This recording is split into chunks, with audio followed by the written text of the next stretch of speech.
আসুন আপনাদের একটা ছবি দেখায়। এখানে যে ছবিটা দেখছেন এটার মানে অনেক কিছু হতে পারে, কিন্তু আমি দুটো বিষয় বলতে চাই। এক হচ্ছে রাগ, আর একটা হচ্ছে ইমোশন।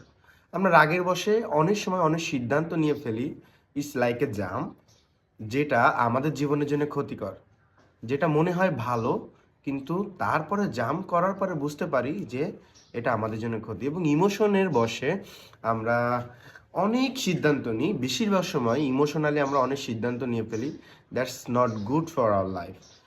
এই জন্যে আমরা যদি ধৈর্য ধরি এবং সঠিক সময়ে সঠিক সিদ্ধান্ত নিই, তাহলে আমাদের জন্যে সেটা অনেক ভালো হয় এবং ব্লেসিংস হয়। ছোটবেলায় আমার এক স্যার সবসময় আমাকে বলতো, কারণ আমার অনেক রাগ, বলতো যে রাগের বশে কিছু করা আমাদের জন্য ক্ষতি। এবং স্যার আমাকে এইভাবে বলতো যে রেগে গেলেন তো হেরে গেলেন।